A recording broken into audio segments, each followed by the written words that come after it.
either your body screams at you and shuts down, or your skin screams at you and breaks out, really, So I always think it's just a signal, and I see as it's actually a positive thing, I find, having acne is a signal just for you to adjust what's going on, tweak, find out more, dive deeper.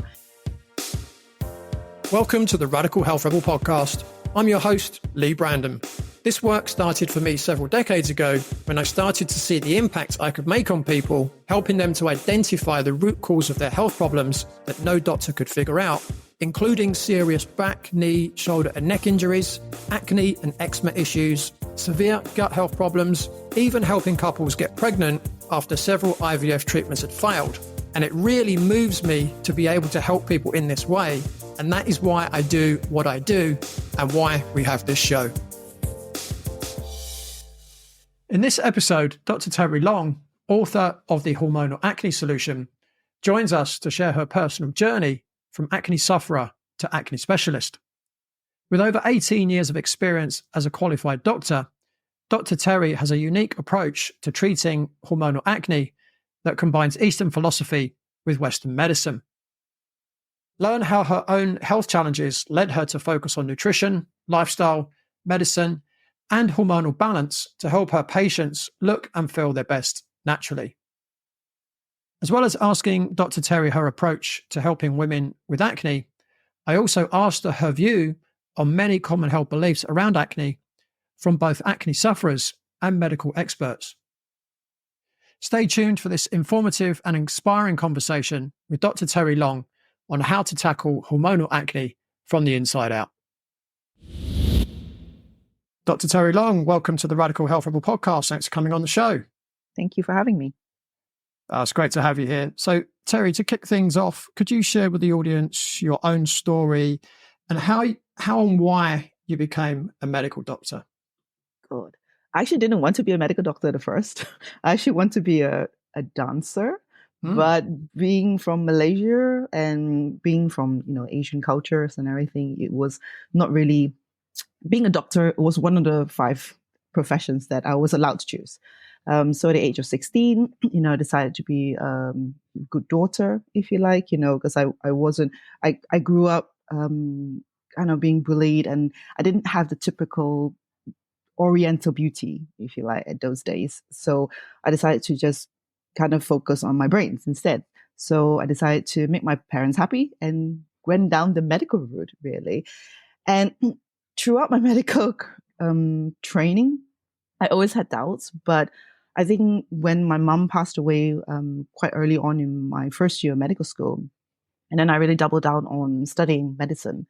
And then when I graduated and decided to first become a surgeon, thinking, okay, what will make my mom happy. I realized that actually that was not what will make me happy. And then I started looking at different options. And then that's how I discovered aesthetic medicine, so how to help women kind of restore youthful features and just feel more confident, really. And that kind of like got me down the rabbit hole of looking at skin, looking at, aesthetics, and not just a superficial side, but more like how can I help a woman feel confident of themselves, really, and that's, I've had quite an interesting career because I had to create my own career because there was nothing that was just black and white what I wanted. And it was really just following my interests. So first was aesthetics, then it was skin. And then with my own health journey, I went into holistic health, nutrition, hormone balancing, because I grew up with bad skin. My mother had terrible skin. And my mother, I remember when my mom passed away when she was 46. So it was quite young. Actually, this year I'm 46. So it's quite an eerie year for me, if you like. And my mom, she always used to tell, family members and her friends that her daughter was going to medical school because she had really bad acne, really, really bad acne that, left her with really bad, pockmark scars. And she also had eczema and psoriasis later on in life as well. So all that compounded really affected her confidence. And I think I only realized the impact of her her skin and her lack of confidence after she passed away. When I was talking to her sisters, really, she was worried about my father, leaving her and all that. And when I was younger, I don't think of these things, but I think as I grew older and as I meet my patients as well, I hear that conversation. I hear, women talking about it, these fears of us losing our youth, us losing our, our ability to control how our skin behaves, if you like, as we grow older, because we can't control things. We can't control when we grow old or when we die, really, So I feel helping myself at first instance, and also then helping my patients to feel more in control, of taking care of their skin, taking care, or just being in control of how they want to age. And then it's up to them, really, but the important thing is educating themselves on what is possible. And that's kind of makes me feel, I feel that my career as a doctor made me feel that, I've done what I could and I can do for my patient. Yeah. Yeah, it's interesting. I kind of went down the route of helping people with skin conditions, particularly acne, because of my own experience. I mean, I had acne for 18 years. I had eczema in the middle of that, actually, at the same time for about 2 years. And that just went away. I don't quite know why, but the acne continued. And that's what really, I guess, motivates me to help people, because I can remember how awful that feeling was. Yeah. You go into bed thinking, oh, what's my skin going to look like in the morning? Yes. And then you wake up and you can, even before you open your eyes, you can feel it on your face. You're like, oh no. And then you go look in the mirror and it's,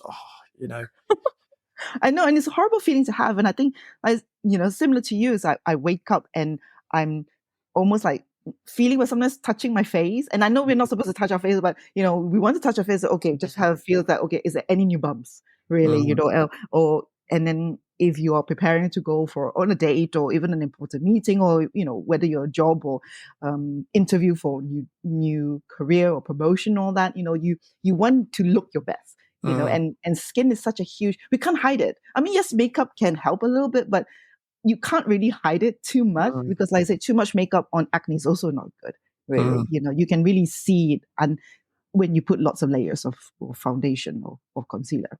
Yeah. Yeah, I remember going back to my 20s, because I didn't find, the solution to my acne till I was 31. And I remember going for several job interviews, and, the weeks leading up to the day, and you're just thinking, please, please, please let my skin calm down and let it be good on that day. Yeah. And then you wake up in the morning and it's just as bad as it's ever going to be. Right. And we can probably get into talking about as to why that is the case, right? Yeah. We kind of know why that's the case. Yeah, that's true. But I found that several times where, I'd turn up for a job interview, and several times, it was for job promotion. So I knew the other people, I knew the other candidates, and I knew I was like by far the best candidate for the job, but I never got the role. And, was it because I was lacking confidence in myself and that came across in the interview? Or was it the interviewers kind of looked at me, and even though I was maybe 25, 26, looked at me and thought, subconsciously, oh, this is an immature teenager because of the way he looks. Yeah. No, I don't know the answer to that, but that's true. We're making, we're making up the stories in our head, really, because that's our fears, our worst fears, but also, and it's possible people are thinking that, really, and it's probably what we are thinking as well, really. Growing up, what we see, how we've been brought up, how we think, and also, we can't help it. Day and age social media. I mean, when I wrote the book, social media wasn't around, really, or very early, very in its infancy. So I think even more so now, I think it's more difficult to hide away, really, and it's easy. Yes, it's easy to be in a screen with the filters on, on camera, then it's fine. But when you have to do, go out and meet people in real life, that is become more difficult, really. Yeah. Yeah. The other thing that really motivates me and has for the last few years is when you see people posting things on social media and, people are just so misinformed. Yeah. But it's very difficult, I find, to try and educate people on a social media post because they've got such a paradigm, and we'll talk True. about this as we go through. Yeah. But they've got such a paradigm of, the way to go about treating their acne, and there's so much almost negativity if you say something that's opposing the kind of standard approach, if you like. Yeah. And I get accused of all kinds of things, like this guy's a shill, this guy's a charlatan, and I'm just trying to help people, Yeah. but it doesn't put me off trying to help people because, Good. as I said, I remember what it was like myself, but also I can see that they're suffering as well. Yeah. Yeah. So yeah, there's for me, there's a lot of motivation to help people, and the other thing as well that's really important for me, and again, we might talk about this a bit more as we get into it, but a lot of the root cause reasons as to why people get acne can also cause very serious health problems down the line as well. Absolutely. And I certainly feel like, to a degree, acne is almost like the canary in the coal mine. It's given you a bit of a warning sign. Yes, it is, because it's the external. What's the external presentation or external manifestation of what's going on inside? And when something's going on inside or something's off balance, you can ignore it for quite a while. But when it comes to your skin, you can't really ignore it, or you don't. It's difficult to ignore it, really. And sometimes either your body screams at you and shuts down, or your skin screams at you and breaks out. Really, So I always think it's just a signal, and I see it as it's actually a positive thing. I find, having acne is a signal just for you to adjust what's going on, tweak, find out more, dive deeper, and I think when you were saying about post the social media posts and everything, I mean, I'm part of some Facebook groups and everything, and a lot of acne, and and it's amazing, I mean, 10 years on, people are still, like you say, still struggling, still suffering, still struggling, and I agree, there's some who works well with medication, which is fine, but some people are really affected by it, but so we have to be very open to looking at what else is going on, how else can we help this person, and not close our mind to possibilities, really, because there's different ways to skin a cat, as they say. Yeah, absolutely. Yeah, I mean, I don't know if you know much about my history, but when I first went to my doctor when I was 13 because of my acne, he said, he gave me a product called Quinoderm, which is benzoyl peroxide. Yeah. He gave me another product called 1006, which is salicylic acid. Okay. And all it really did was make my skin go Dry. from being ultra dry, flaky, but then my forehead would be dripping with oil. So it was almost like overcompensating for the dryness. And it didn't reduce my acne at all. And then when I went back, I can't remember how much weeks or months later, and he said, this antibiotic will cure you. That will, take this, it'll all be gone. And I thought, great, amazing. And then it got better for about 6 weeks. And then it got a lot worse. And I carried on taking it, and I carried on using the Quinoderm and the 1006 because I thought, well, if I stop, it's going to get even worse. Yeah. Even though it wasn't helping. And then each time I went back and said, look, it's not getting any better. He said, you need another antibiotic. And that was the story for 18 years. Yeah. It's not an uncommon story, like you said. Yeah. There's so many people going through that cycle. Yeah. I mean, I feel like it's almost criminal, that people go through it. I mean, obviously you've been through medical training. We kind of know. Different question. I know. We know why that is. Yes, we can have a definitely whole discussion on that. Yeah, but I look back now, and as someone that practices functional medicine myself, every time I test my gut microbiome, there are several beneficial bacteria that just aren't there anymore. And is it any surprise, the fact that I took antibiotics for 18 years, that there's some bacteria that they've just gone, they're extinct. So I have to be really on point with my health. Yeah. To try and negate the damage that was done over all that period of time. That's true. So moving on, can you give an overview of what hormonal acne is, what the main causes are, and what hormones are involved, including an overview of the hormonal fluctuations of the menstrual cycle and how these fluctuations can influence the skin and acne in particular? Just a short question. That's a really short question. Okay. So there are a few causes of acne. But hormonal acne is basically acne caused by hormones. Particularly hormonal fluctuations or, and when you look at hormones, when you go to a doctor, you can either have, they're only concerned when you're very high hormones or very low hormones that is like almost like a medical disease, if you like. And then you see an endocrinologist. But there is a range in between, and a lot of people are within the range. And you can be high end of the range or low end in the range, but you're still considered normal in the medical terms, really. So the medical, I guess, system are not really interested because you don't really have a problem, if that makes sense. But I said the range can be very wide, and everybody function or thrives at different ranges. Some people will be more affected if their hormones are very high, or some people are more affected if their hormones are very low. So that's kind of, where I would say, like, okay, where are you in the range, and what is a good range for you to thrive, if you like, or at least your skin to thrive. So there are 50 plus hormones in the body. I call hormones like chemical messengers that allows communication between different parts of the body. Ideally, you want them to talk, well and talk kindly to each other, but sometimes, different parts of our bodies don't talk well to each other, and, miscommunication can happen, or the worst, divorce can happen, and that's kind of like what can happen between either the brain, the gut, the skin as well. So our aim is, how can we improve the communication between all the different parts so they can all work in harmony, really.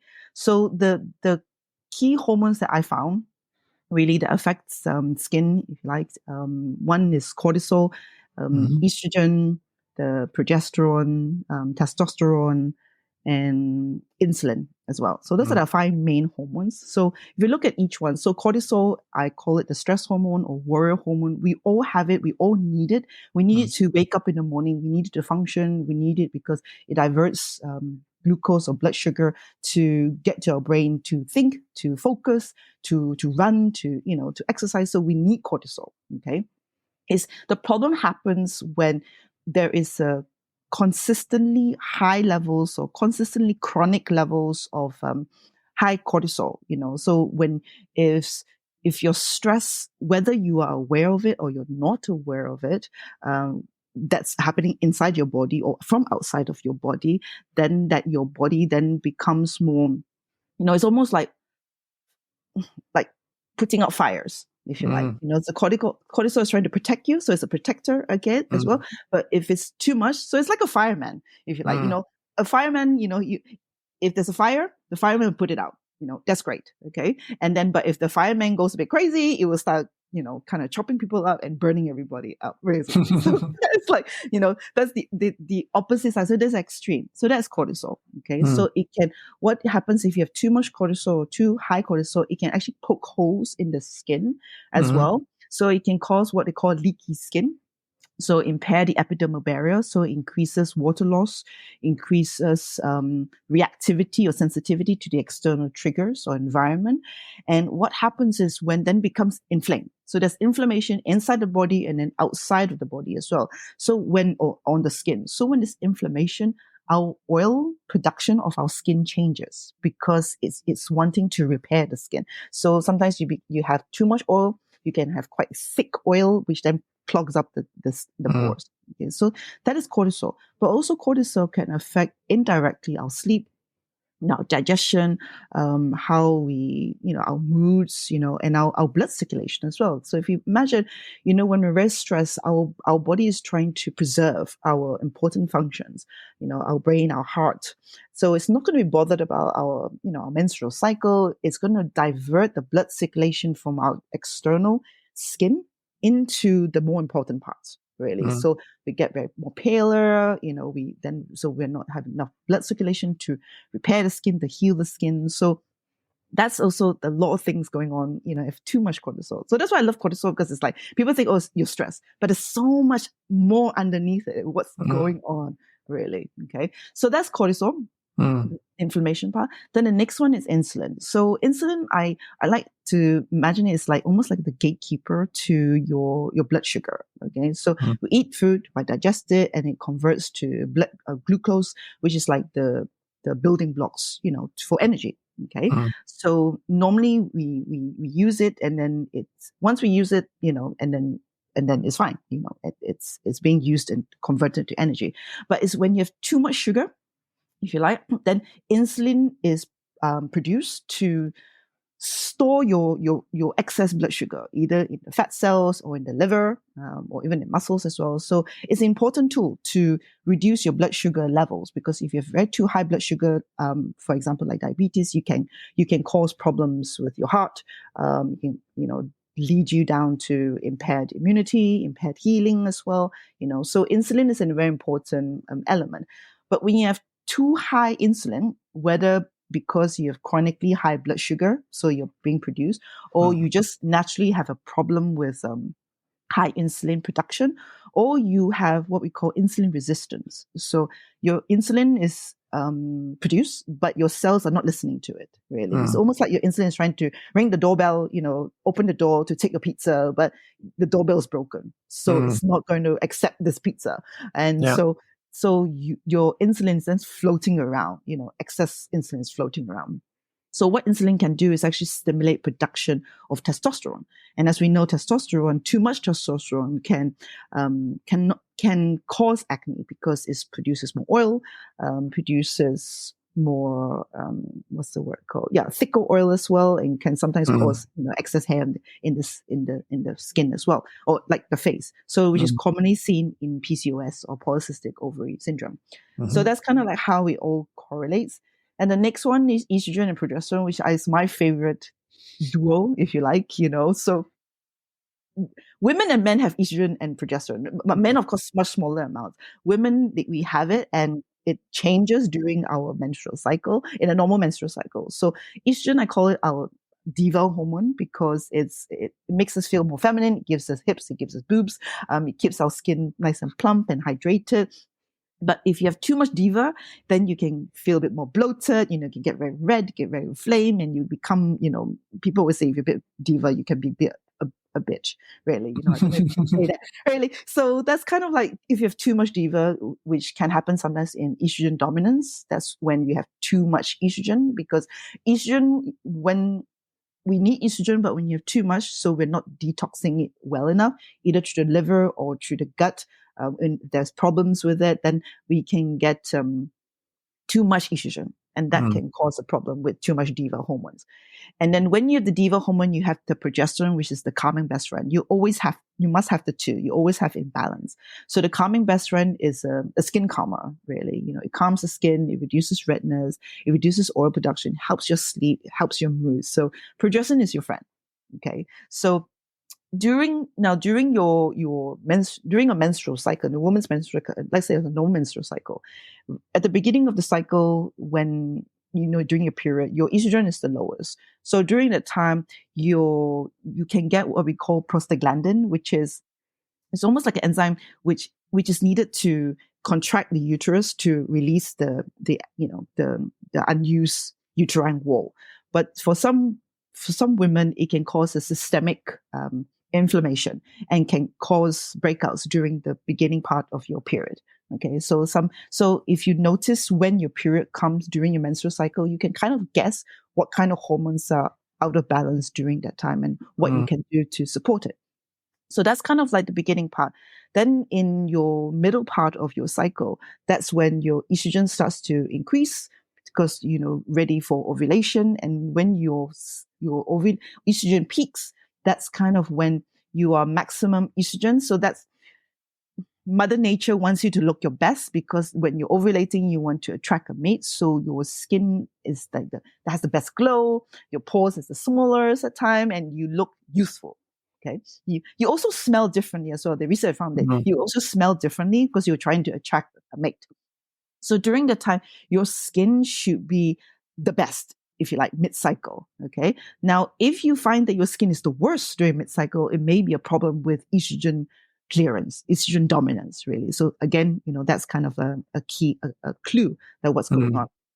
Then after that, in your latter part of your cycle, that's when progesterone increases, because you need normal ovulation to release the eggs, and whatever left behind in the ovaries, what they change to corpus luteum, that is what is produced progesterone. So if you did not ovulate properly, or if you don't have enough energy, or you don't have enough nutrients to make progesterone, you're not going to produce enough progesterone. So in your second part of your cycle, just before your period, if your progesterone is not produced efficiently, if you like, then you can get breakouts as well, really. But if it's low, then, if it's high, or you're getting good enough rest during your second half cycle, you're eating enough, or, nutrients, especially vitamin B's, magnesium, selenium, all important ingredients for progesterone production, then you won't break out so much. So if you're PMS, you could have a problem with low progesterone as well. So that's kind of like, in a nutshell. Yeah, that's great. Yeah, and low progesterone would also be considered estrogen dominance as well, wouldn't it? Because it's the balance between the two. Correct. Yeah, so that's more like a relative estrogen dominance because you have low progesterone. Yeah. Awesome. So many people believe that, the way to treat acne, I kind of alluded to this earlier, is by treating the skin with acne products, in inverted commas. What would you say to someone who is thinking that the solution to their acne is, it's a pill or it's a cream? What would you say to that? Unfortunately, a lot of people will go down that route because to them, they feel it's the quickest route. They don't have to deal, because it's what they see. It's easier to put something on your skin, if you like. It's much more difficult to change things from inside, or to think if there is a problem inside, really, And also, there's so much products out in the market that's affordable or cheap, and you go see your GP and we're getting a prescription. It's relatively cheap. So people want to go down that route.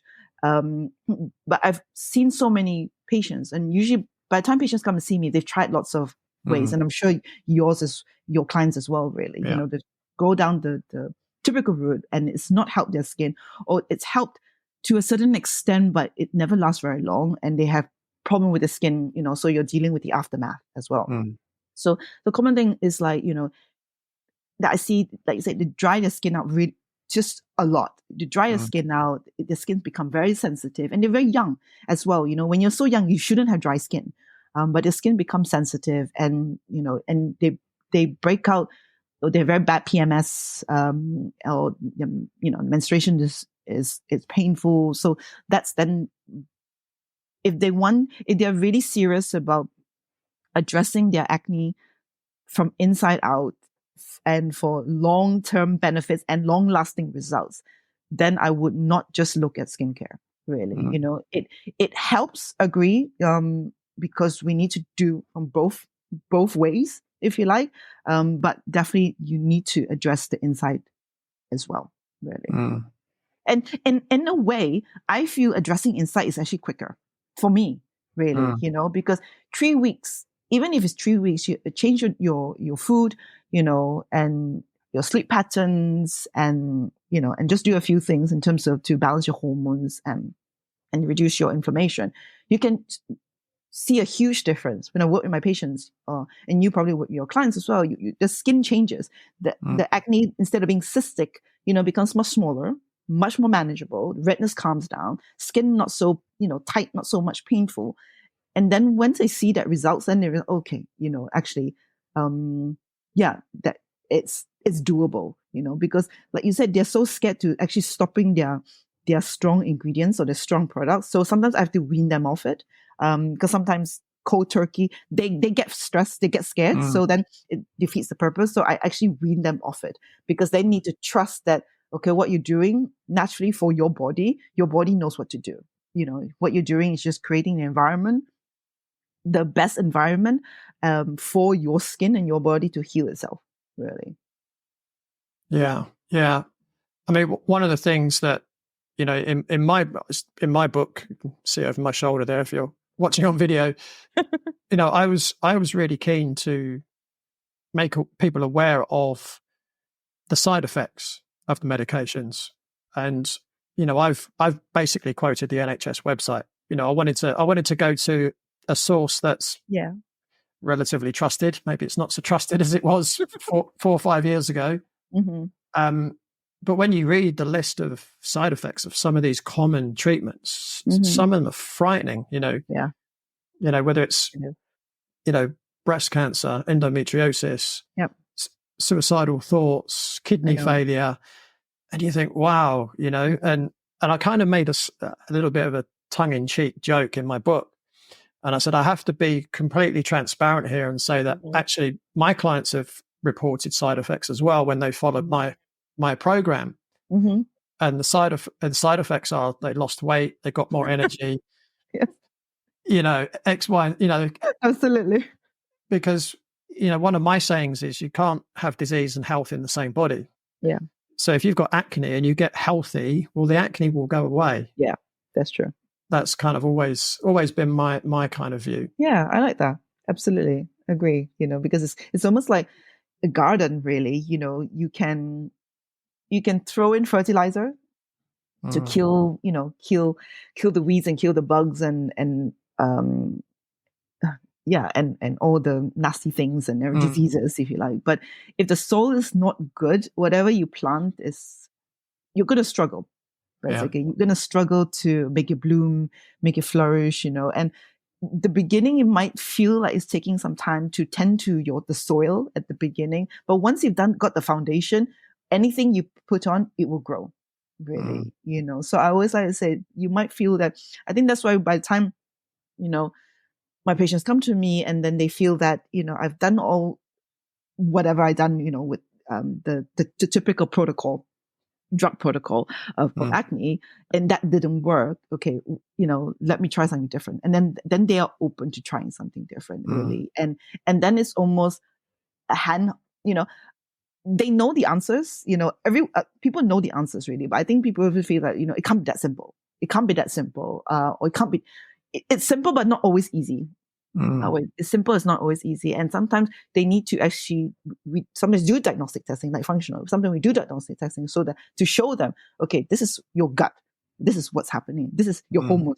This is what's happening. Because once you know what's happening in your body, then you're not going in blind, really. You know, then you feel that, okay, this is what's happening. I can either ignore it, which is difficult to when they see it in front of them, really, you know, or I can make changes.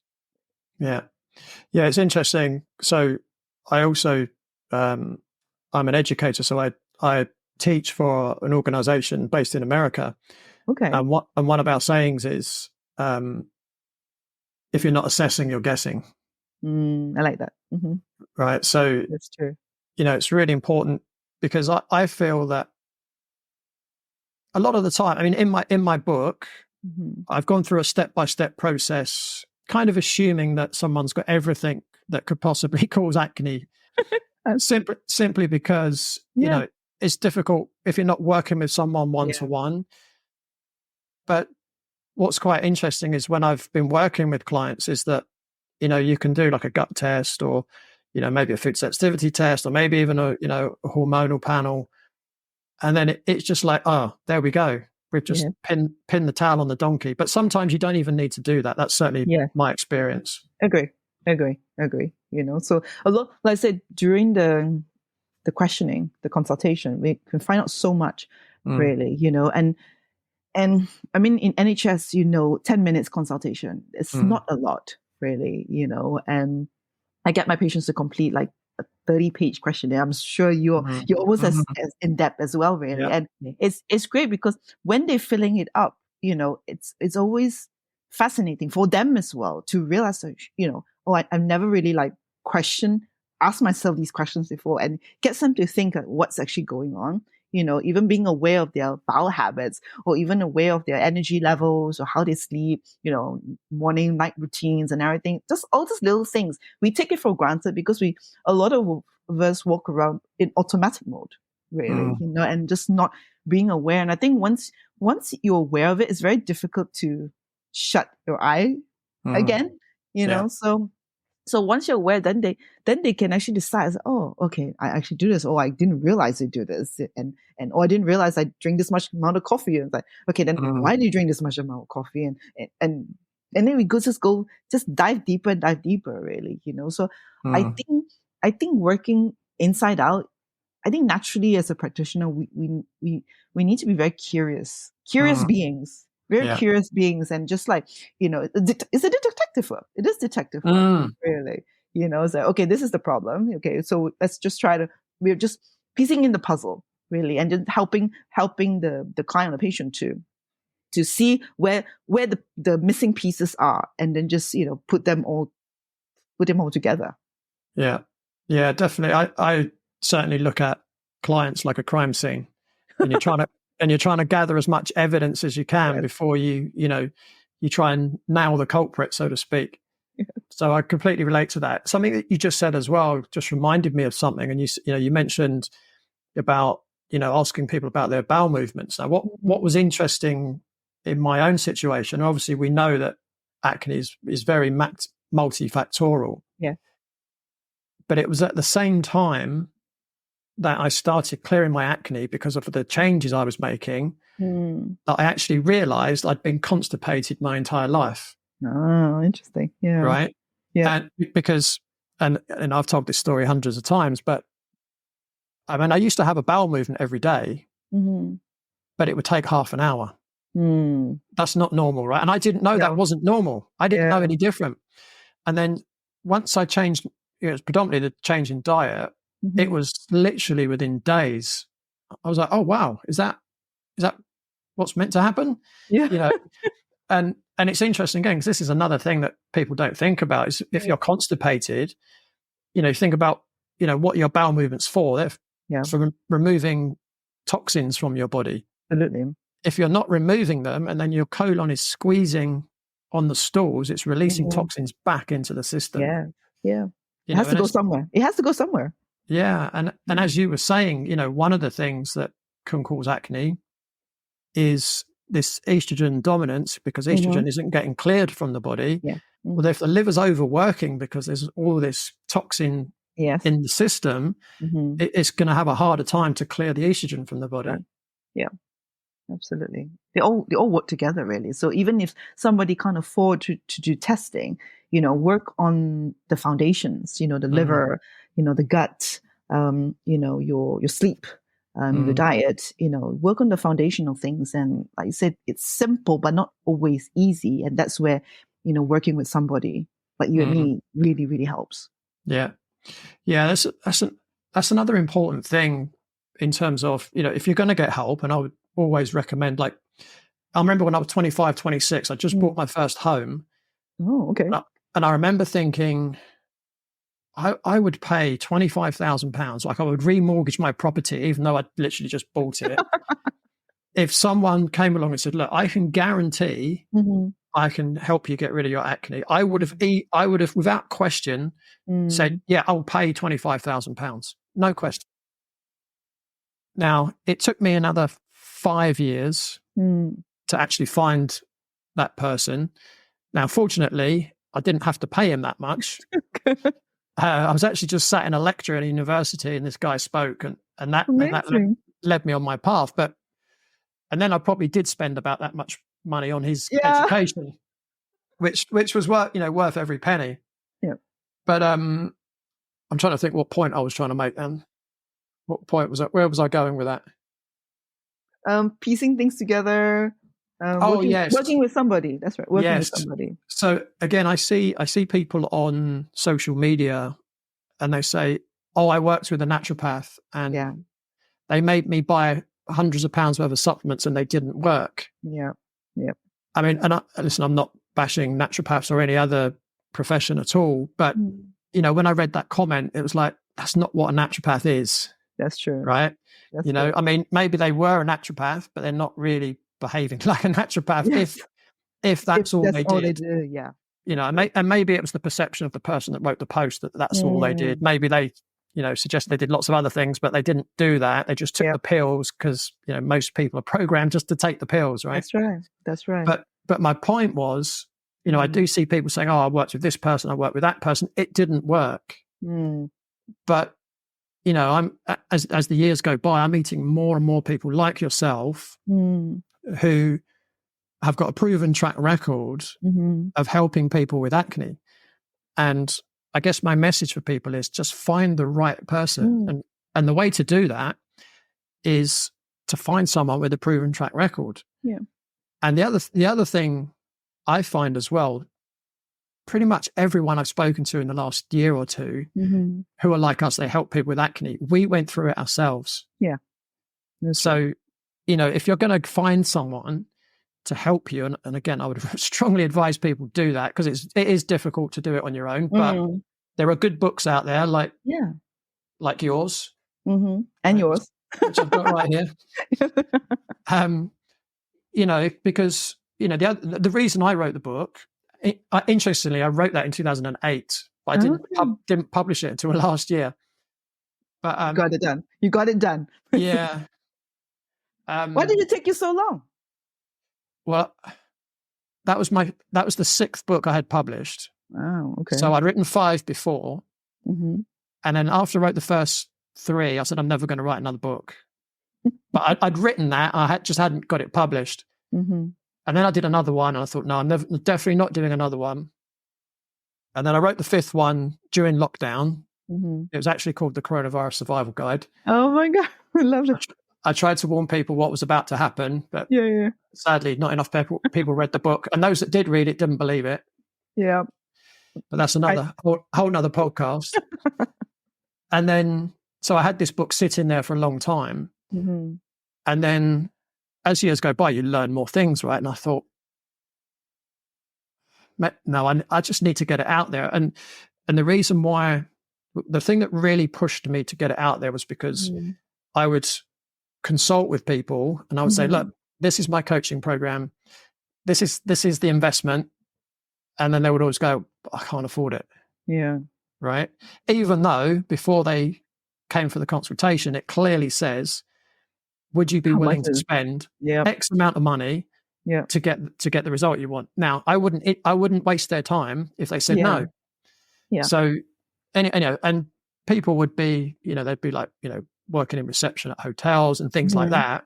So I know they're not necessarily lying to me about the money. Yeah. And I just thought, well, how do I help these people?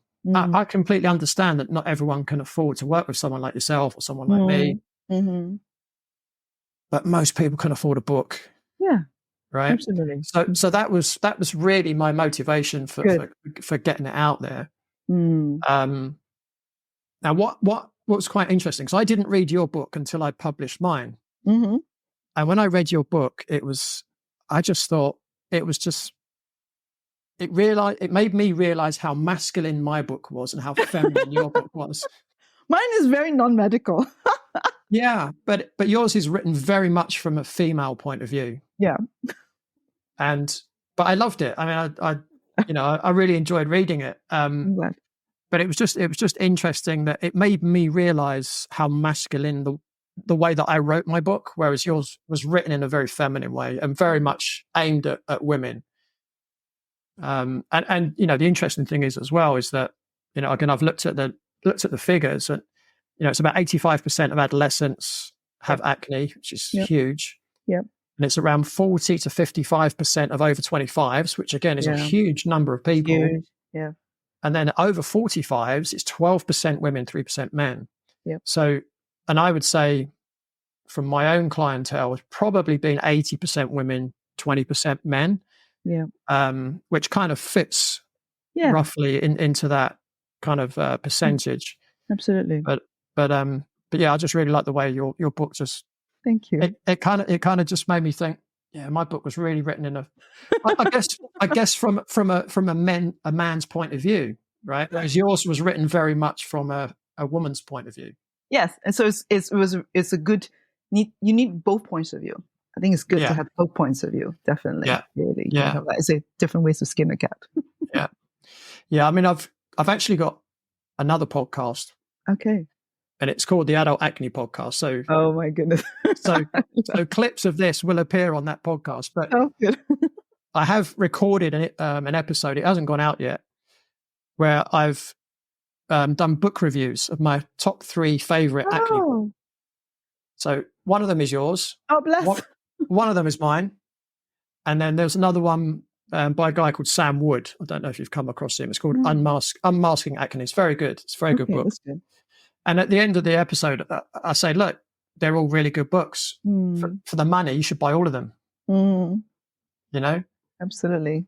So it's good to, like, you know, just educate yourself, really, you know, because I always find that with education and, you know, learning about your body, and it's almost like therapy, if you like, you know, it doesn't always land straight away. So sometimes you might have to read different books, and so that you pick up something, you know, some person will describe it some way that then finally, you know, and you're just planting seeds. You're planting seeds so that you become more open, and then when you're ready, you'll be more receptive, really, you know, because I feel with, you know, clearing acne or any health issues, really, it's a partnership between, you know, the client, patient, and the practitioner.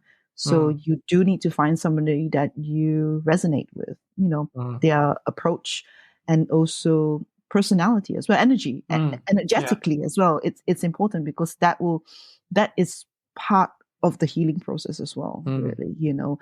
I mean, you're talking about the person saying the naturopath, you know, pushing the supplements. I think it's very easy to think, instead of a drug medication, I just want to take a supplement. So you're just replacing one for the other. Yeah. I can't remember. There's a term. There's a term for it. I think green pill or green percent. I can't remember, but there is a term for it. So yes, that's it's not, you know, changing from a medication or what's a natural option for it. And that's not it, really. You know, you're really looking at kind of, how do you say, creating a homeostatic or a harmonious environment internally and externally, really, so that your skin, your body feels safe, then your skin feels safe, really, you know, feels calm, feels safe, and then he or she, I actually name my skin she.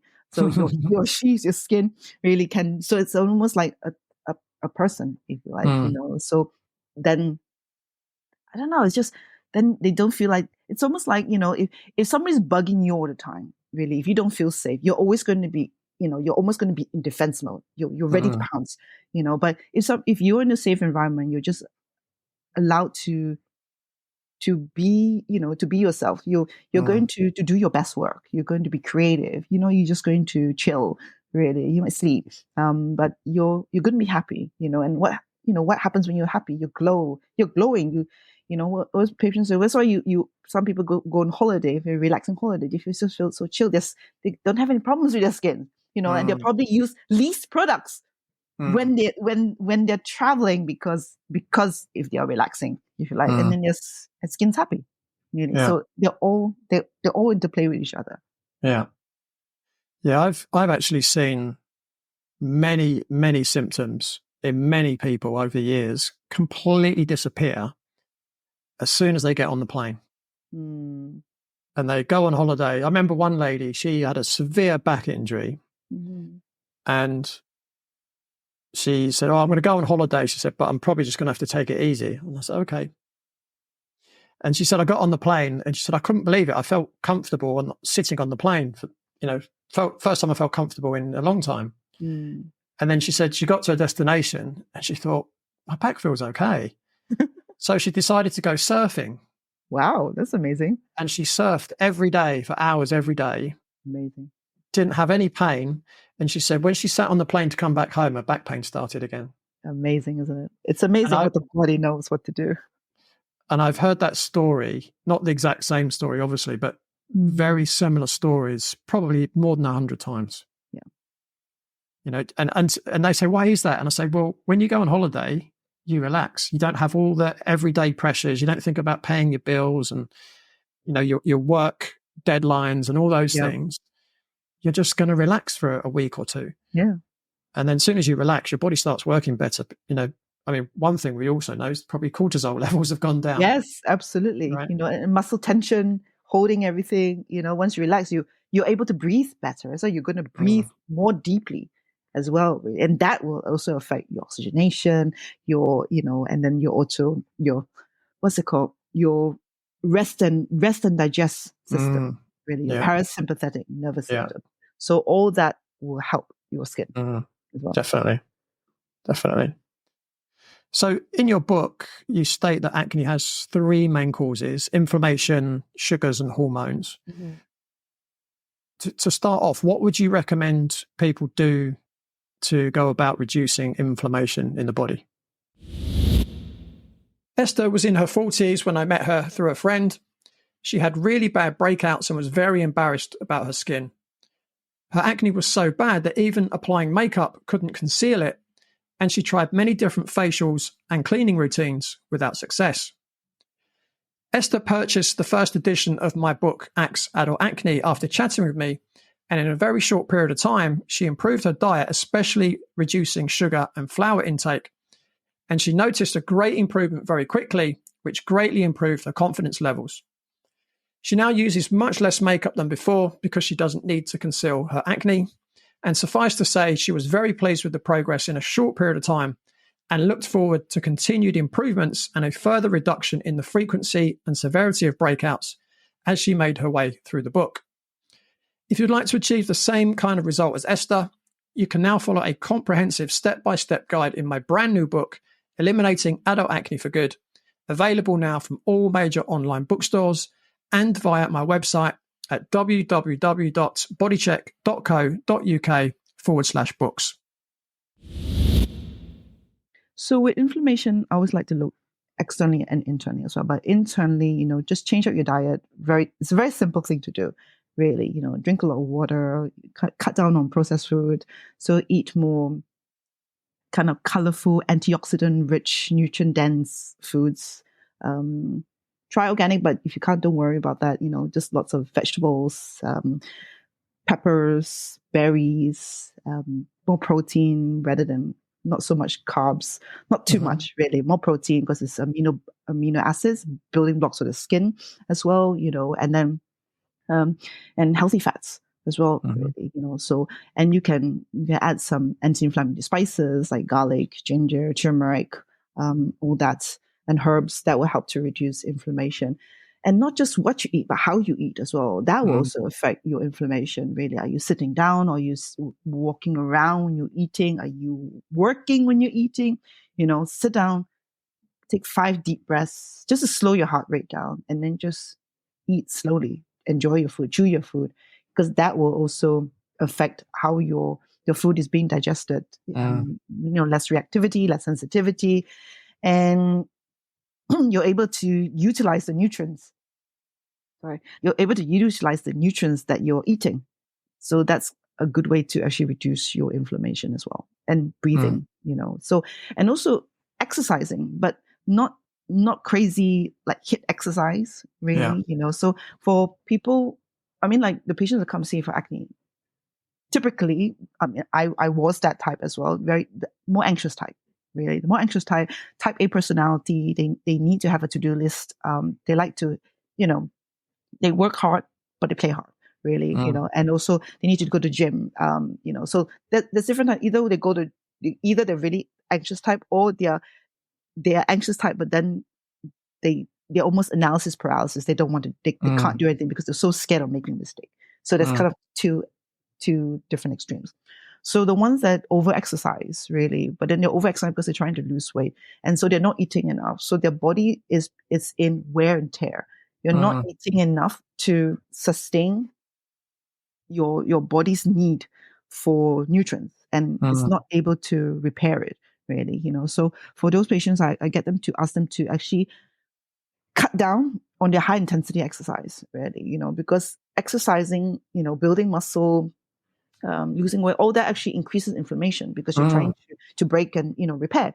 And inflammation is not bad. I say inflammation is not bad because we do need it to kickstart our immunity, to heal our body when we are sick. Our body does go through a temporary inflammation because we need to recruit all the white blood cells to get us better.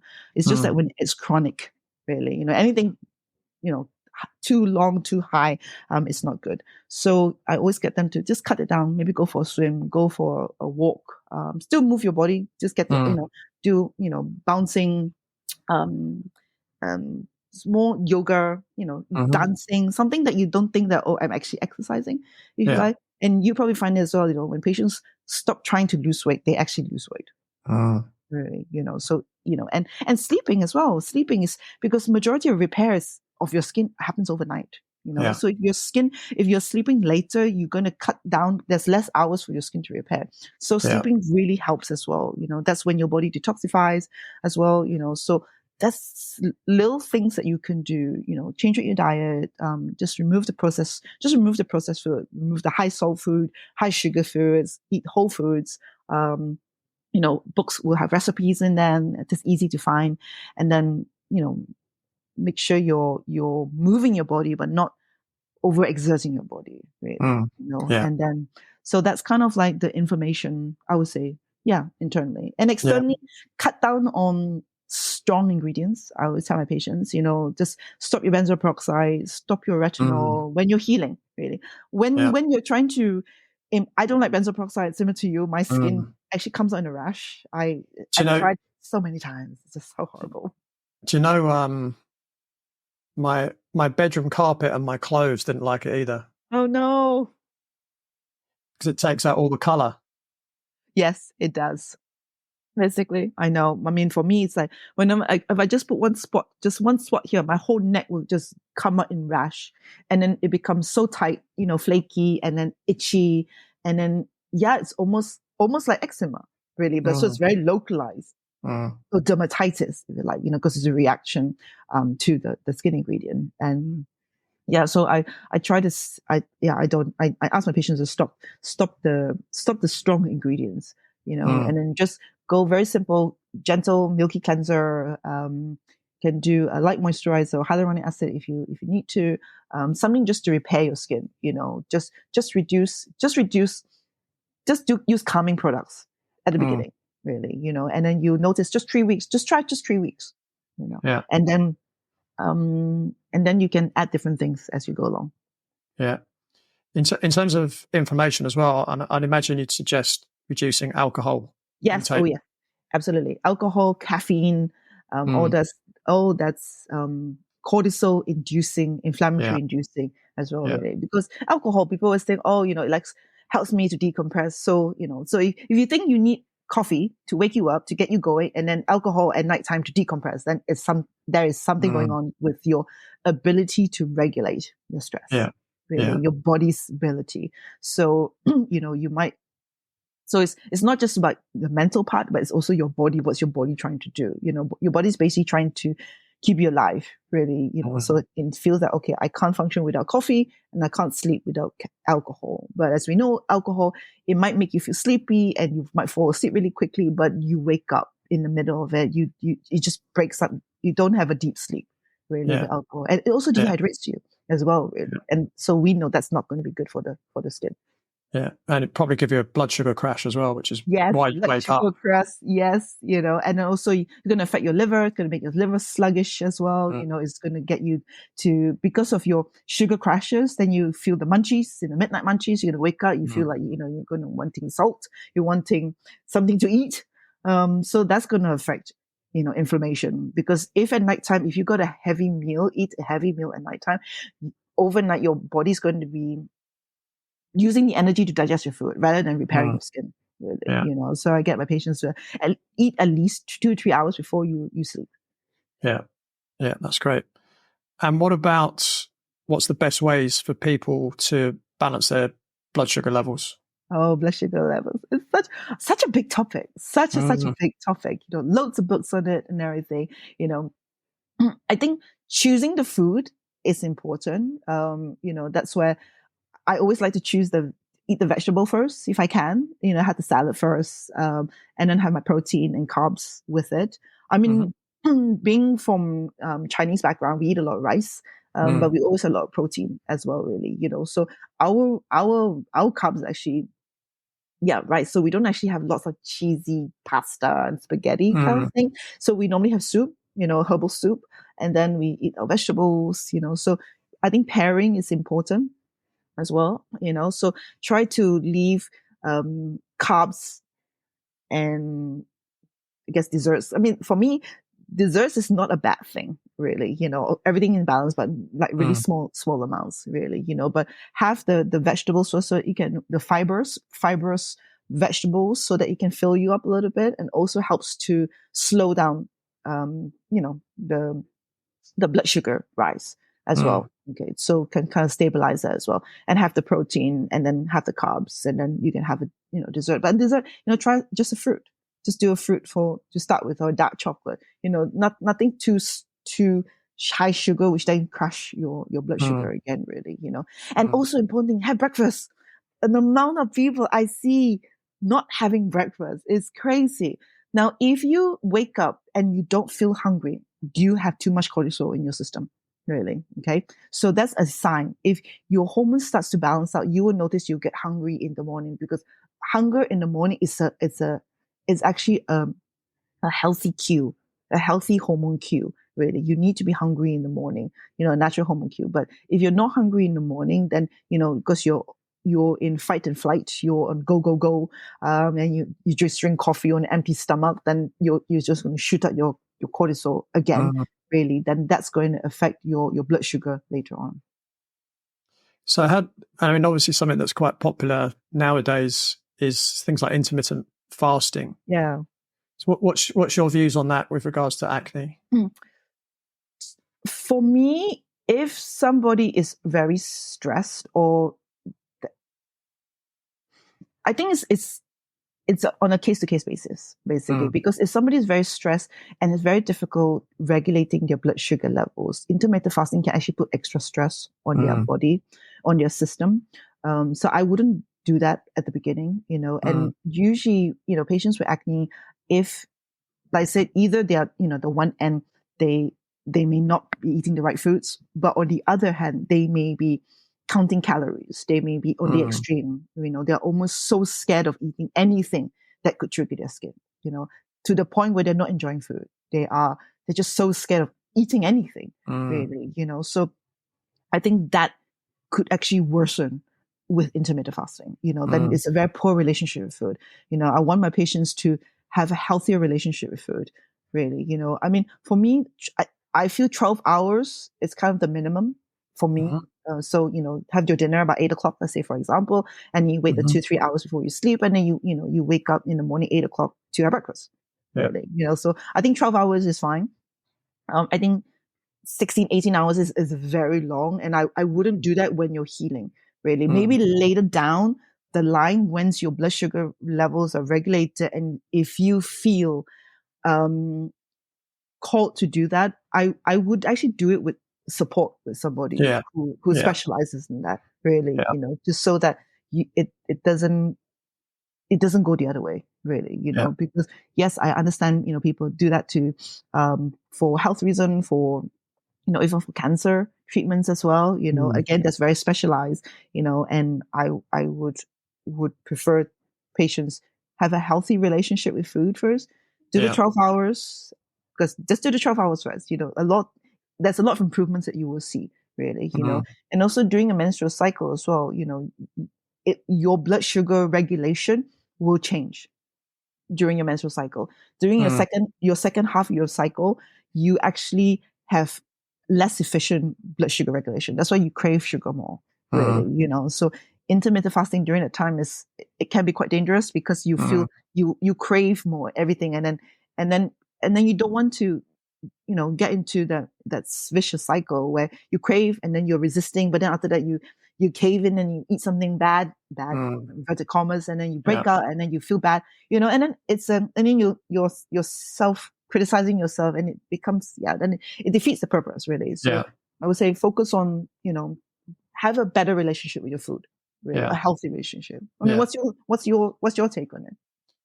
Yeah, so I look at things. I mean, I kind of agree with everything you just said, but the way that I work with each individual person in terms of balancing blood sugar is I use something called metabolic typing. I'm not sure if Yes, I you're heard of familiar. it. Yes. Yeah. So, and I've been doing it for over 20 years now. I've been using metabolic typing, and it never ceases to amaze me, like the changes in people once they start to get it right. So basically you find out, so there are 6 main types. And once you find out what type someone is, it's not a rigid system. Yeah. It's a guide. It just gives you a starting point once you know what your type is, and your type can change as well. Yeah. But then I take them on a process of fine tuning their diet based on how they respond to their food. Good. So, each time we eat, it affects your appetite, your energy levels, and your emotions. So people track how they feel 1 to 2 hours after each meal. Love it. And I get people to, what's called dialing in to their optimum macronutrient ratio. Now, obviously, as you've just said, it's a bit more tricky for women because we have a menstrual cycle. Because of the menstrual cycle, and what your body needs changes during the menstrual cycle. So for me, that is where I start with most people.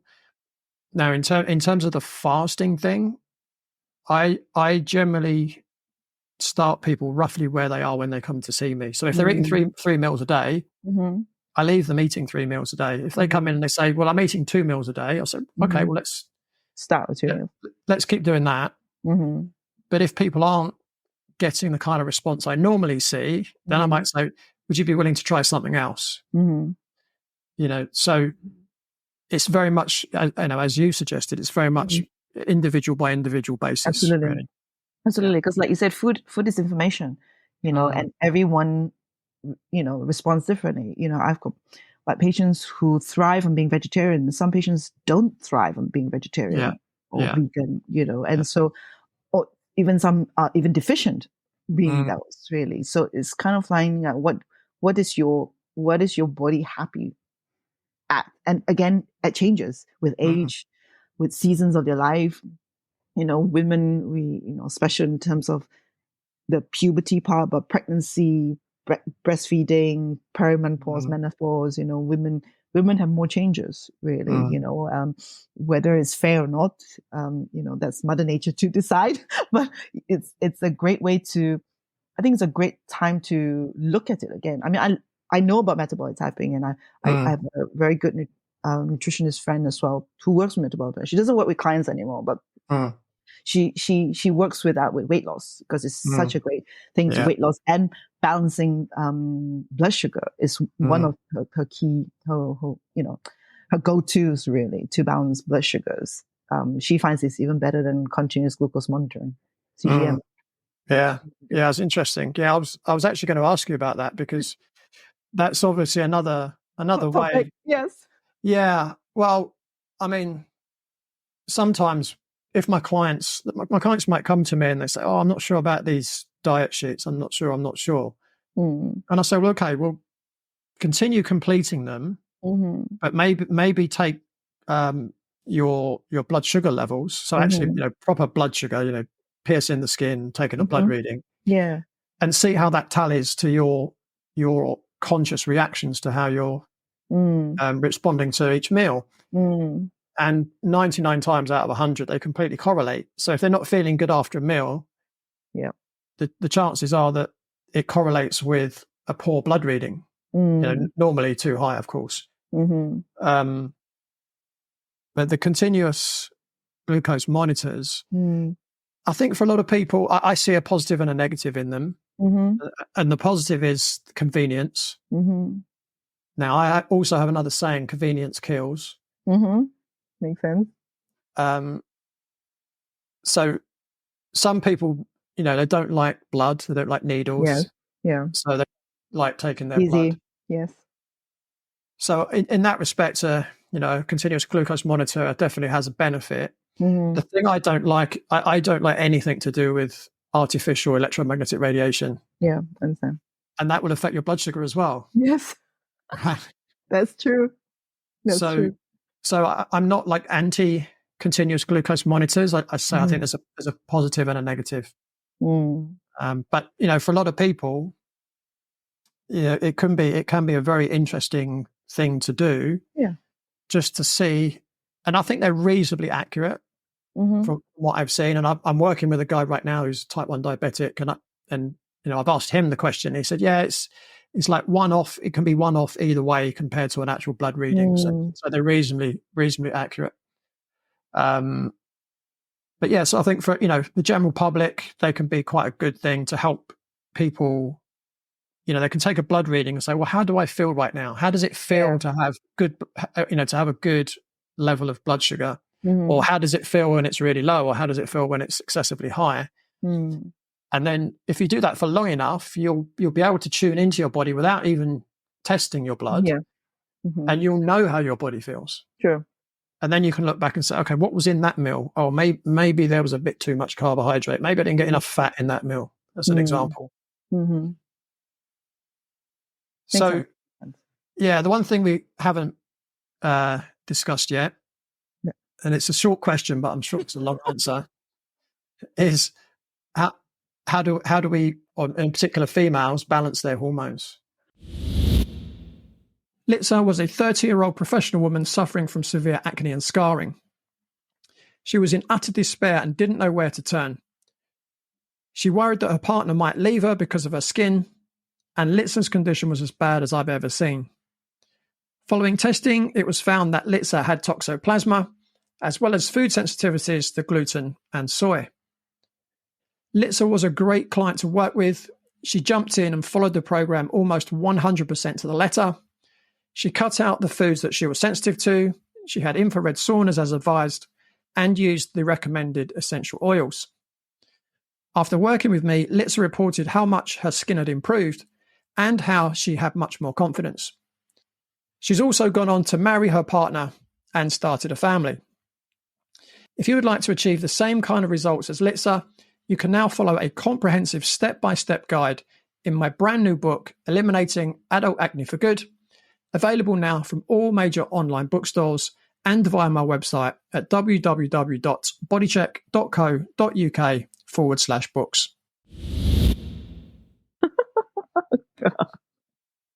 Oh, that's a big question, yes. Okay, I feel that it's great to know individual hormones, but it's actually very difficult to just think, I'm going to balance this hormone without affecting the others. Yeah. Really, I always tell my patients, when I work with patients, I say, work with reducing inflammation, the cortisol, and then balancing your blood sugar. Then your hormones, in a way, it will know how to balance itself, if you like. If you work to reduce inflammation, balance your blood sugars, and your hormones will naturally know what to do. Okay. It's only more fine tuning, really, at the end. Whether you're doing the testing. So let's say, for example, if patients can't afford to do all the testings, so I just get them, to do a gut health test first, because that's the major source of the, inflammation. Yeah. Or 70% of our gut is our immunity, or so, and there's a huge correlation between the gut and the skin. So I get them to do that first, because then we'll see how their periods are doing, because that's also a sign, really, how healthy the hormones are. How's your sleep doing? How's your brain for your moods and all that kind of stuff. So that, and your skin, of course, because then we can see, okay, are you balancing, really? Because if your hormones are balanced, then for a woman, your periods are regular, they are comfortable, if you like, and you will it will come when without too much signs, if you like, so you don't have PMS, really, So I always tell my patients, if we focus on, improving that, really, then that can actually help balance the hormones, So like I said, it's not a sexy answer. If you're like, take this supplement, take this pill, and everything. But it's not, because you have to really go down to, like, okay, you actually have to do the work. Really, you have to change your diet. You have to, like, look at your relationship with sleep. I've got patients who trouble sleeping because they can't put their phones down. They spend 2 hours in their phones. They can't put it down, really. And then the question is, why can't you put it down? What's underneath it? What can you do? How can you replace that? So a lot of that is, it's changing habits, really, and what you feel safe to do.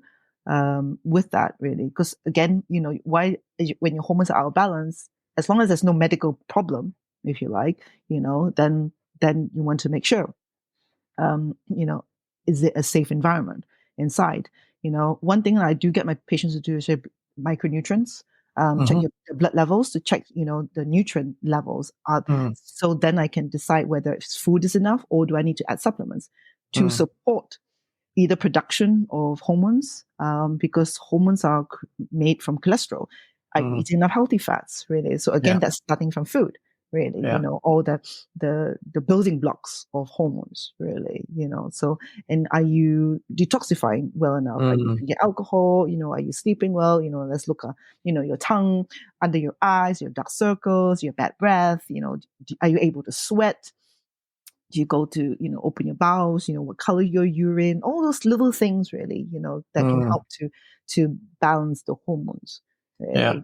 That's kind of like how I work with my patients first. So I start with the lifestyle part, food and lifestyle, and stress management, and energy management as well. And then after that, do the supplements if we need to, or herbs. And then with the hormone balancing, I mean, like for my patients with 40s onwards, if they have perimenopause, then I know they're not ovulating as regularly, So with that, they're not producing the progesterone. Then I may need to write a prescription for progesterone, body identical progesterone, to balance out the hormones, really, So that's kind of like the latter part. If the two, don't come, and a lot of times I work in concurrently, really, so that they can support each other. Yeah. It's interesting that when most people think about hormone balancing, they're thinking about things like HRT, TRT, jumping straight into those kind of things, right? Right. But really, what and again, this actually, I've got another question for you coming later, but there's, if you look at, well, what affects hormones in the first place? So obviously, you mentioned stress, lifestyle, the food that you eat, your gut microbiome, how well your liver is detoxifying, how well your colon is excreting. Yes. You got to look at all those things first. Yes. And and if you do that for a long enough period of time, and still someone needs a bit of a tweak, then that's when something like a bioidentical hormone might be worthwhile considering. All right, absolutely. Because don't forget, you need energy for all these processes. You need, enzymes, cofactors, which is, nutrition, really, and then, so if you don't have energy, if you're floored to the ground, you just, don't have energy to exercise, don't have energy because you're not resting, or for whatever reason, really, you're not going to produce hormones, really, so energy management is also very important. Yeah, for sure. So your book is 10 years old now. Yeah, I know. Is there anything that you would do differently now to help women with their skin? Majority, I wouldn't change too much of it, really. I think the biggest thing I focus on now as well is helping, not helping so much, but coaching patients to slow down, really, and trusting their skin wants to heal, and trusting their skin is their friend, if you like, and their is, I would just more highlight that, really, So I'm not going to change too much, but I think one thing I am moving towards, or have moved towards the last few years, is with the skincare. Before I was like, okay, make sure not to. Yes, you want to reduce inflammation, but don't want to put too much oil, not too much moisturizer. But now I'm like, if your skin is inflamed, it's dehydrated, if the epidermal barrier is, the barrier is impaired, you need to protect it, really. And facial oils, good facial oils, really helps the skin, and it's not bad for your skin. I love rosehip oil because it's vitamin A as well, which is found in retinol, but it's natural. So that's really helps to just, how do you say, it just improves the redness, improves the pore size, the pigmentation, the oil balance as well. So I always tell my patients, don't be afraid of oils. You want to hydrate your skin, moisturize your skin. You need to make sure your skin is not dry or dehydrated. If your skin is dehydrated, your skin is going to overcompensate and produce thick oil, really. Not oils are bad. Not all oils are bad. So you need to make sure that, the oil that your skin is producing, because we do need sebum or oil in the skin to protect our skin. So we do need that oil, but it's just a question of making sure the oil that you're producing is a healthy one. I can really relate to being scared of oil, because I remember when I had acne, I would do everything to avoid anything oily being on my face because I thought it would make it worse. Yeah. But in reality, if it was a good oil, absolutely, it may well have been doing me good rather than being, relatively harmful. Absolutely. I think we've been, like brainwash, or like you said, drum in the things that we need to get rid of all the oils. We need to strip the oils. A lot of products as well strip the oils. Get rid of the oil. But it says not all oil is bad, really, because we will say, "Oh, I don't want the shine," all the blotting, all that kind of stuff. That's why I'm very cautious about toners, stripping pads, all that kind of stuff. Because people always want to say, and they keep on doing it because they think, "Oh, my skin's getting too oily, so I need to keep on doing it." But because you keep doing it, that's why your skin is oily. You need to cut it out. Yeah, definitely. What do you think? So, you talk about toners. What do you think of things like exfoliants? I would avoid physical exfoliants, like the scratchy type ones, because with the scratchy type ones, you can cause micro trauma to your skin, which then increases bacterial infection and everything. I'm quite happy with, they call it chemical exfoliation, but that can also fall under enzymatic exfoliation. So using enzymes, so fruit enzymes, for example, chemical exfoliation, either lactic acid, so like milk. So that is quite good depending on the formulation as well. I like chemical exfoliation, but again, if somebody is inflamed, the skin is inflamed, I wouldn't do it. Okay. So at the beginning, if your skin is very red, sensitive, a good test to do is like when you wash your face, if your skin feels really tight and you need to immediately put moisturizer in it, your skin is dehydrated. Okay. So either you need to change your cleanser, you make sure it's more of a creamy cleanser.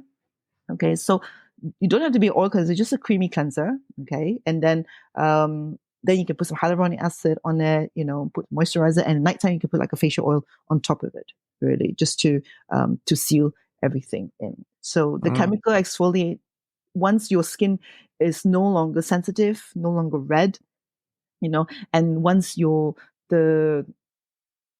cysts or the acne has calmed down a little bit, so they're smaller. So as long as it's progressing, you will see the progression. If it's not going to happen overnight, but you want to just monitor yourself progression, really.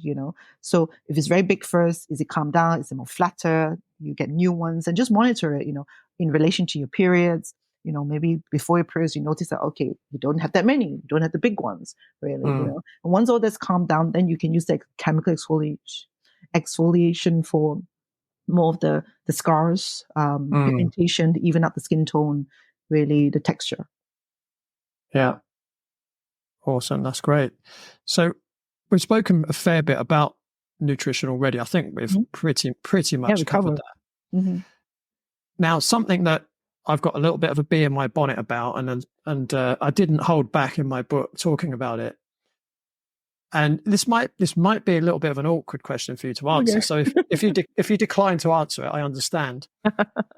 But what are your views on the NHS website that states that there's no link between diet and acne?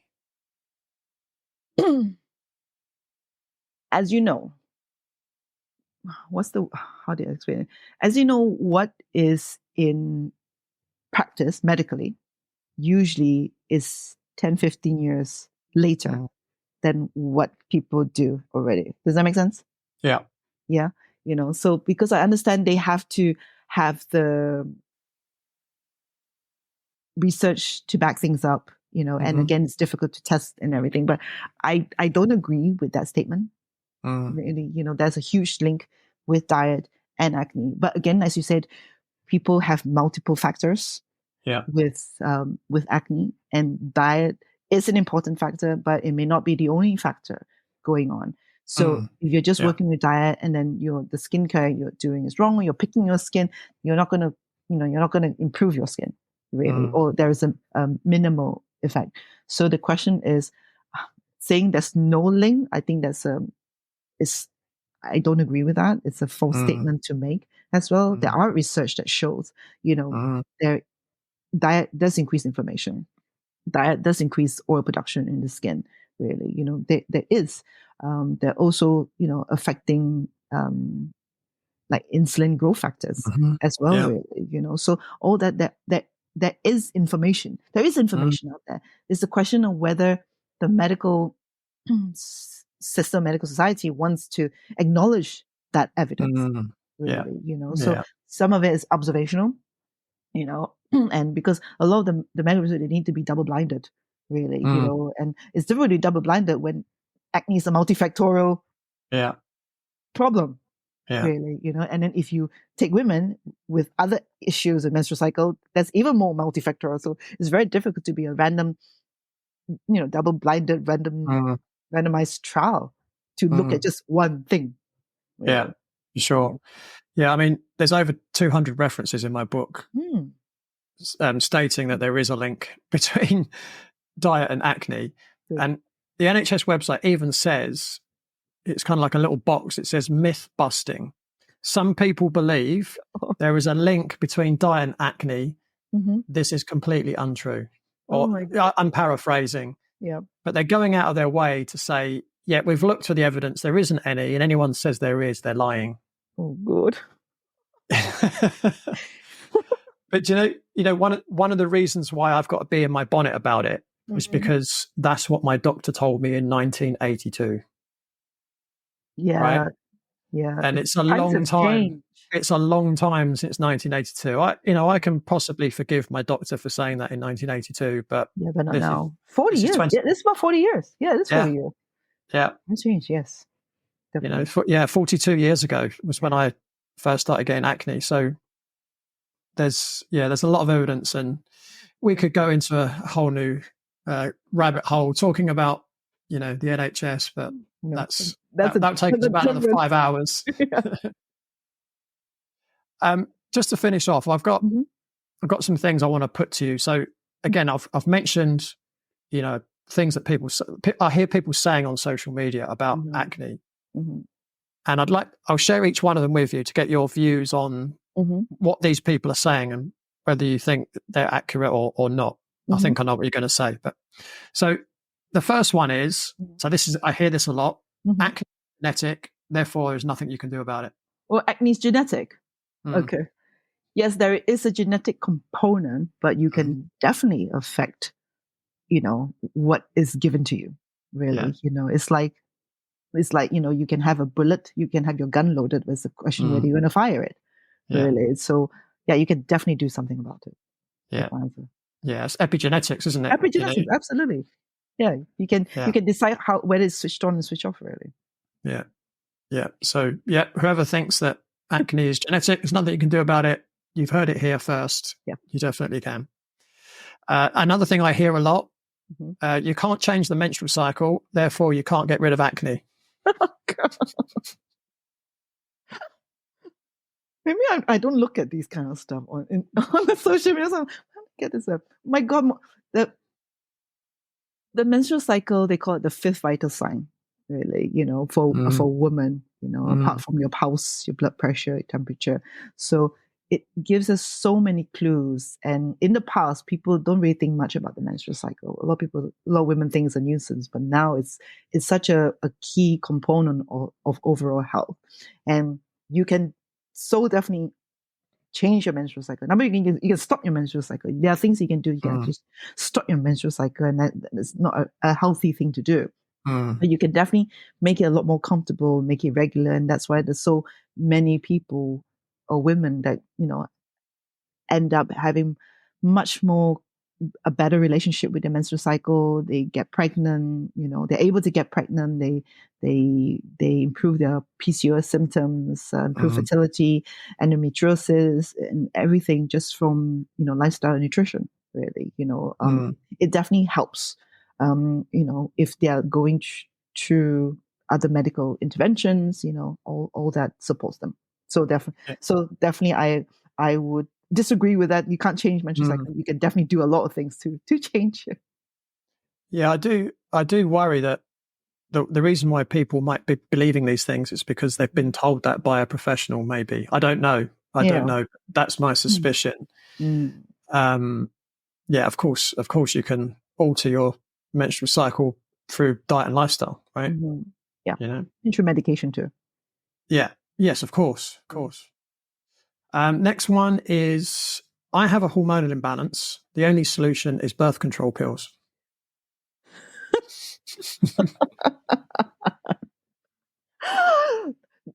That is very similar to putting a plaster on a crack on the wall, really.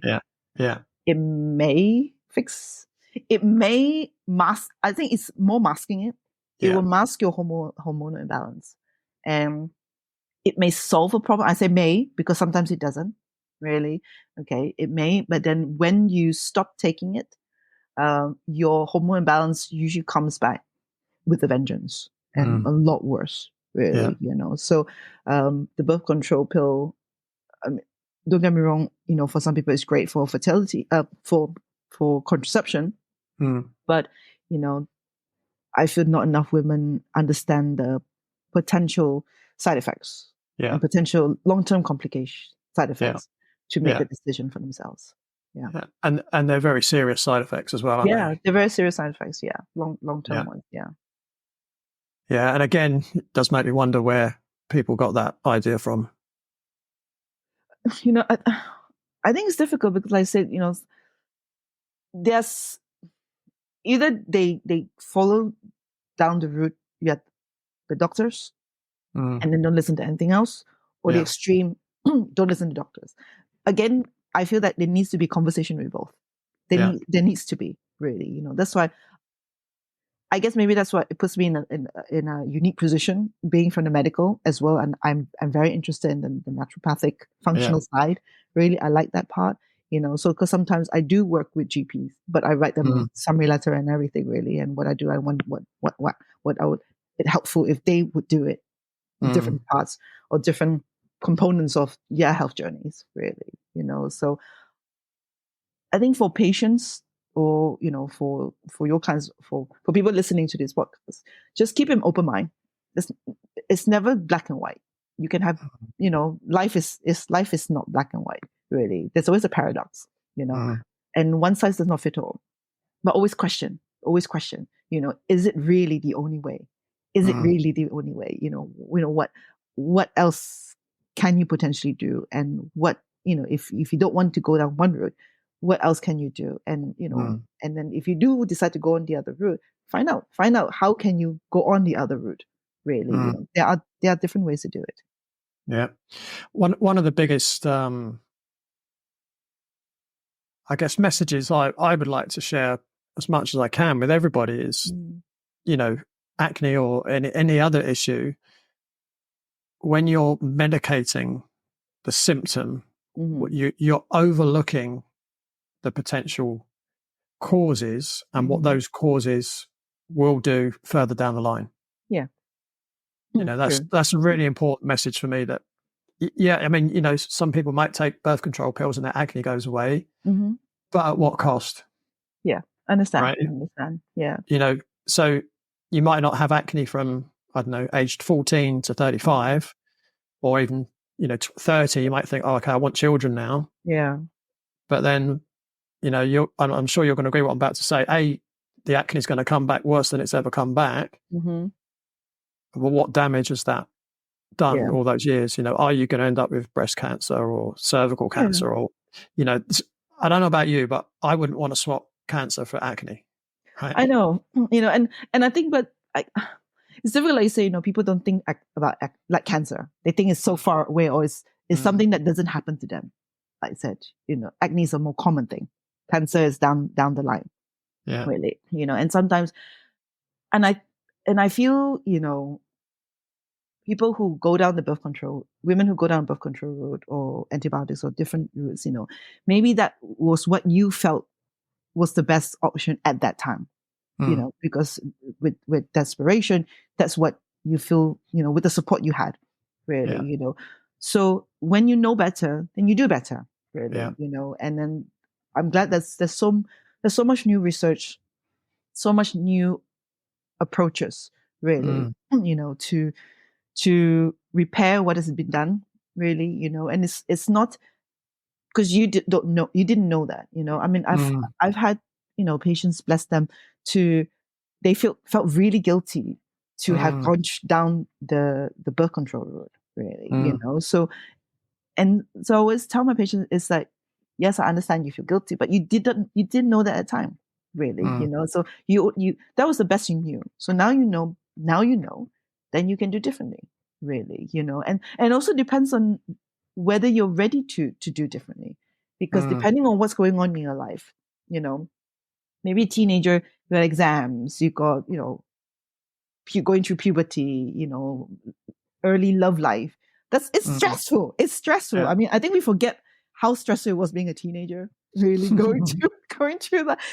Maybe at a time you just wanted something, you can't be bothered but thinking about the root causes. You just can't. You don't want your mom to bug you thinking, okay, don't, because I normally have parents worry about the birth control pill. I mean, I had a sad case, really. Teenage. So the mothers, brought the daughter wanting to help her acne post-birth control pill, but she reluctantly put her on birth control pill when she was a teenager because the daughter felt really conscious about her skin and after being bullied at school, decided. But then she developed seizures, epilepsy, seizures, having gone through the birth control pill. So now, having stopped the birth control pill, she needs to continue having these anti-epileptic medication, really, which then affects her moods and everything, so that's an extreme sad case, really, and the mother felt guilty, she felt guilty, so there's a lot of emotions going on. Like you said, acne is one of those things that it's a very emotional, I don't know, it's not a disease, it's an emotional condition, part of life, part of thing, really, and it's so I think by the time you are ready, I think when you're ready to ignore the fast what's the word called, the fast fixes, because there's no fast fix. There's no shortcuts, there's no fast fix, really. You might have a shortcut to to calm your skin down, put makeup on, whatever, really, but after that you may go back to square one again, really, so it's a question of whether you are ready to do things differently, and you really, and if you fall off, fine, just come back to your approach.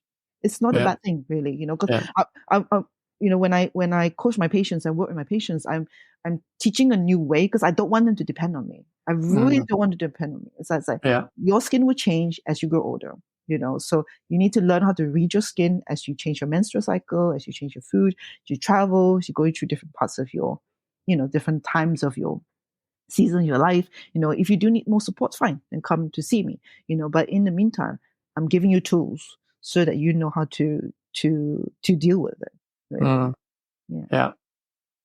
I think the important thing about what we've just been talking about is informed consent, really. Yeah, that's right. If someone is going to go down the medical route, that's fine, but understand the risks and the benefits. And again, that's I've got a whole chapter on that in my book. Yeah, no, it's important, really, because I think a lot of people don't realize it. Yeah. Okay, I've got two more for you. I'm gonna hit you with both of them at the same time. Okay, good, do it. So again, these are two things I hear a lot on social media. Okay. Acne is normal. Okay. And acne is not unhealthy. Oh, that's a big one. Okay, I would say acne is common, but not normal. Yes, okay. I agree. And then what was the other one? It's acne is not unhealthy. So you could say that another way. Acne is healthy. Ooh. Again, I think there's a nuance to that. Yeah, I The real agree. nuance of that, really, isn't it? Because, like we said, it's a signal to what's going on, a reflection of what's going on inside of us. Yeah. So, in a way, it is healthy in that sense because it's your body trying to tell you something. So, in a way, your body is working well to tell you something. Oh, I like that. Okay. I like that. But it's unhealthy, the nuance. It's unhealthy because it's reflecting something unhealthy going on in your body. And again, the unhealthy may not be inside your body, it may be outside of your body. It might be in the environment, unhealthy relationships, maybe, unhealthy where you're living, if there's a wrong mode or something like that. So the unhealthy part, because people label healthy, unhealthy, bad or good. So I was saying there's always nuance, a little nuance to it, really. Yeah. Yeah. It's not a black and white answer. Yeah, I love that answer. You know what I actually really like about the answer? You said it is healthy because it's given you the signal. Yeah, that's right. I'd never thought of it that way. I really like that. Yeah, that's a great answer. Awesome. This has been great. But Terry, what's next for you? Whew. Next for me at the moment now. So I've moved, I've created because normally I work with my patients 3 months, really. I call it the deep dive program. So, patients, we consult 12-week support and also testing as well. But again, like you said, some patients can't afford that. So I created an online program. So for patients, if they want to do it DIY style, they can do it. It's on my website, the information. And for now, I kind of want to explore more creativity, really, my creativity, really, and I always encourage my patients as well. It's like, when you are feeling open, when you're feeling safe, you will want to explore the things. I think I've had quite a few stressful years. So my next thing is just doing something creative. I always wanted to combine creative with retreats, but also with, I don't know, personal growth. Thing, really, so something along that lines. Because I've always enjoyed that part, and even through my books, when you read it as well, I've got patients or readers who write and just say, I just felt like it's almost like a life coach, which is weird. I did not set myself up to be a life coach, but with the book, it just coached them with other things. Just skin is just an external manifestation of the going on, really. Yeah, so I'm staying curious. What's the next chapter? I'm staying curious, which is what I want to do. Yeah. Yeah, it's interesting. Again, thinking back to your book, you've got aspects of the mind in there. It's not just, right, this is what you need to do. It's like, actually, you need to get your mind in the right place. Correct. And in one of the chapters at the beginning of the book, there's quite a really good pep talk that you give to people. Like, imagine how you could feel if. Yeah. I thought that was great. And again, in my book, chapter 3, which is the first chapter of, things to do, it's all about mindset. It's all about getting in the right mindset first, because if you're not ready for change, the rest of the other stuff is completely irrelevant. Absolutely. Like you said, you may be motivated to do at the beginning, but after that, motivation dies. It's a very short term, basically. Yeah. You need to actually cultivate the practices. You're changing your lifestyle, really, so in a way, you're changing your identity. You're changing your identity from someone who has acne to someone who doesn't have acne. Or who doesn't have acne, because the mind doesn't. When you think I don't have acne, your mind will still think I have acne because when I have clear skin. When I have clear skin, absolutely, or a healthier skin. You might say no, because I have healthier skin. I just have healthier skin, because clear again is a nuanced thing. It's a black and white. I just have healthier skin, really. Healthier, happier skin. Yeah, that's great. And where can people find you online? So online, easiest, my website, www.drterryloong.com, or I'm on Instagram, Dr_Terry_ as well. And then I've got YouTube as well, Dr. Terry TV. Look at that. Right. And your surname is spelled L-O-O-N-G. L-O-O-N-G, yes. Yeah. Awesome. Great. Terry, thank you so much. I've really, really enjoyed thank you, chatting Lee. to you. It was lovely. Absolutely. How long we been? 105 minutes. We're obviously talking about one of our favorite subjects. Absolutely. It was an easy flow. Absolutely. Yeah. Easy flow. Thank you, Lee. But yeah, thanks so much for, for your time today. It's been great. So that's all from Terry and me for this week. But don't forget to join me, same time, same place, next week on the Radical Health Rebel podcast. Thanks for tuning in. Remember to give the show a rating and a review, and I'll see you next time.